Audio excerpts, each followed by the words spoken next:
Lord of the Mysteries. Chapter 513. Intimidation. If I had probed deeper, then there might be a high probability that I would have attracted the Rose Redemption, or even a hidden Red Angel. There were several times where I danced at the edge of a cliff. Luckily, I managed to restrain my impulse and curiosity about the weird situation at Green Lemon Restaurant and the telegraph office. Klein retracted his gaze, finding the sun brooch inadequate in keeping his back from oozing with a layer of cold sweat. Compared to the arrival of the true creator, this unknown and undetonated situation was much more horrifying. At least, Klein couldn't help but imagine what would have happened if he kicked the telegraph office's door open, or if he went around to the back, flipped the window, and entered the room. He constantly imagined all sorts of strange and terrifying scenes, which frightened himself quite a bit. At the same time, he decided to produce sun holy water for the passengers who had eaten at Bansi Harbor last night, in order to avoid any remaining dormant dangers. "What's wrong?" Ellen sensed Gairman Sparrow's abnormality. "I just remembered something." Klein used his clown's powers to keep his facial expression normal, but inside he was glad that he didn't take the risk last night and had now successfully left Bansi Harbor. As for the secrets of Rose Redemption and the King of Angels, he only had one thought in mind: quickly report it. If he didn't report it, was he allowing them to usher in 1351's new year? If he chose to hide the truth and wait until he had a sufficiently high sequence, or enough strength to explore and reap the corresponding benefits, then Klein felt that he would feel very guilty and end up carrying a heavy burden if something happened during that time, causing the danger to be triggered prematurely, or if the remnant heretics would cause the death of one innocent passenger after another. That would only push him closer to losing control. Of course, reporting the matter needed to be done in a correct and astute manner. Klein wasn't foolish enough to tell Ellen directly or write an anonymous letter to the Church of Storms, which would then lead to a lot of trouble. First, the authorities would definitely investigate Gairman Sparrow's background, and things could be easily exposed if thorough investigations were made. Secondly, this identity might be exposed to the Rose Redemption, which might attract a King of Angels' pursuit. What Klein intended to do was to use the world to mention the anomaly in Bansi Harbor when the tarot gathering was held in 2 days. He would then have the fool to lightly allude to Rose Redemption and a King of Angels. As a member of the Church of Storms, the hanged man would naturally know what to do next. This would be a chance for him to perform a deed of merit.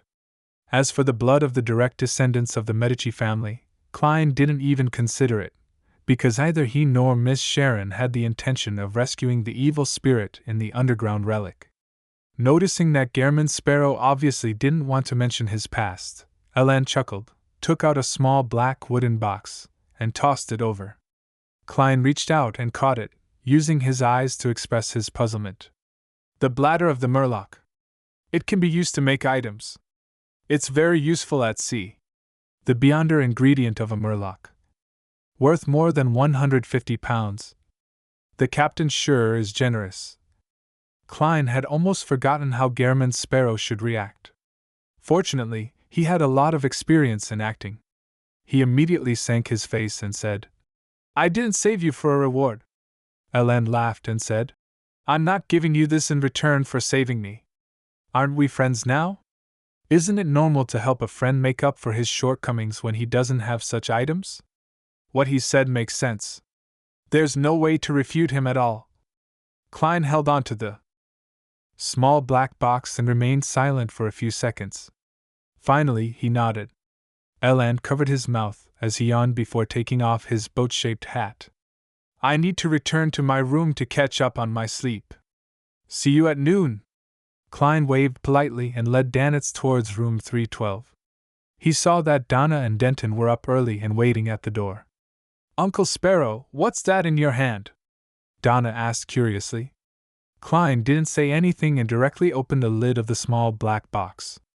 The interior was lined with a layer of black velvet, and sitting in the middle was a round, gem-like, transparent object. It had a blue, aqueous luster that swirled outwards. "That day, the murlocs," Denton thought for a moment. "Bladder?" At this moment, at Klein's signal, Danitz opened the door. Donna walked in briskly while stretching out her hand from behind her. She held a thick wad of cash that were a mix of £10 and £5 notes. My father, my mother, Uncle Clevy's, and Uncle Timothy's family asked me to pass this to you. A total of £150. Donna smiled sweetly. They said that this isn't enough to express their gratitude, it's just to replenish the supplies you used. Those things are expensive, right? Still all right. Klein thought for a moment, then he accepted the £150 gratuity so that Ertie and other ordinary people wouldn't feel uneasy. Seeing Uncle Gehrman Sparrow put the cash and the small black wooden box into his pocket, Donna was relieved that she had finally completed the task her parents had handed her. She quickly got into character and found her true intention for visiting.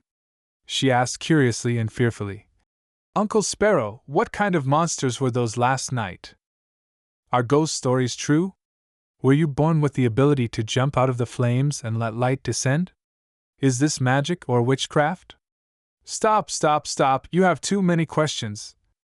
Klein, who couldn't stand the heat any longer, took off the sun brooch and threw it on the desk in the living room. He casually replied at the same time, They're called beyonder powers, those that are obtained through certain rituals and potions.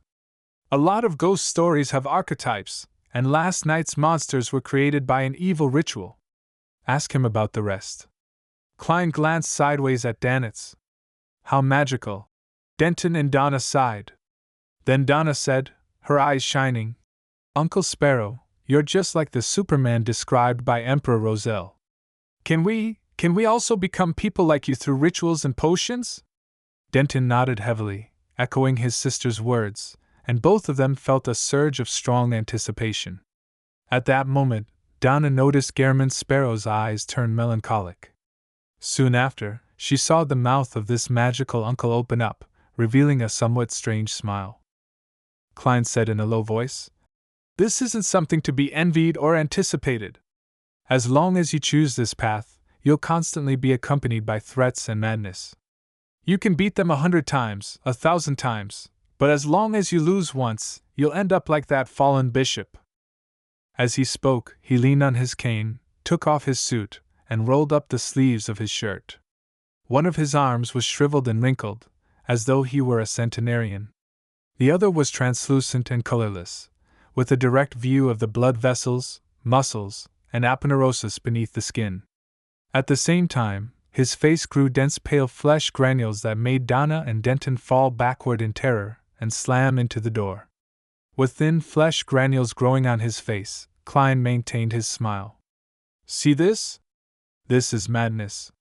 No. Donna and Denton almost lost their minds, stumbled through the door, and ran out. After a few steps, they fell to the ground, unable to keep their balance. How terrifying!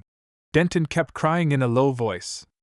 At that moment, they heard the door to room 312 clang shut. Donna gradually calmed down, not daring to think of Gehrman Sparrow's appearance again. The way Uncle Sparrow looked, the flesh granules had occupied every inch of his face. The way his arms were shriveled and translucent wasn't much better than the monsters of the night before. For some reason, she recalled his eyes and the words, This is madness. Her vision suddenly blurred, and she couldn't stop the tears from rolling down her cheeks. Donna, what's the matter with you? Denton was so frightened by her reaction that he forgot his fear. Donna sobbed and said, I don't know. I just feel very, very sad all of a sudden. Inside room 312. Seeing that Klein had returned to normal, Danitz couldn't help but click his tongue. Actually, there's no need to scare the children like this. They'll have nightmares. Just tell them that taking potions is dangerous. Just as he finished his sentence, he saw a hard wooden cane covered in blood and dirt flying over, accompanied by a sentence that wasn't in the least bit emotional. Wash it clean. Danitz reached out to grab the cane as the smile on his face froze. Backlund, Empress Borough, inside the Hall family's luxurious mansion. Audrey stood behind the white and gold railings on the second floor, watching the servants on the first floor come and go, bustling with activity. According to the customs of the Lone Kingdom, The nobles with fiefs would leave Backlund 1 week after the New Year ball, and they would return to their own fiefs, where they would enjoy a pleasant life in the countryside or in a castle. In June, they would return to the capital, where they would socialize day after day. Of course, a banker with actual power and wealth like Earl Hall definitely needed to make trips between the two places to handle many matters. However, moving wasn't an easy task. Many things had to be tidied up beforehand, and some of the servants would bring them back to the manor or castle. Only after everything was ready would the masters begin their journey. After this tarot gathering ends, I should be sitting in a steam train back to Eastchester County. I hope that vampire gentleman really can get the fruit of the Tree of Elders and the blood of the Mirror Dragon so that I can become a psychiatrist before I leave Backlund. Audrey allowed her thoughts to wander. Just then, Lady Caitlin came over and asked with a smile, "Penny for your thoughts?" "Well, you're already an adult.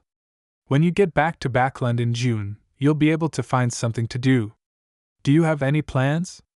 Audrey didn't think further and directly replied, "Mother, I want to join the church's charity organizations. I want to get to know this world," she added silently in her heart. "Good idea," the Countess agreed. After giving her some advice, she walked down to the second floor and began to inspect the affairs of the family.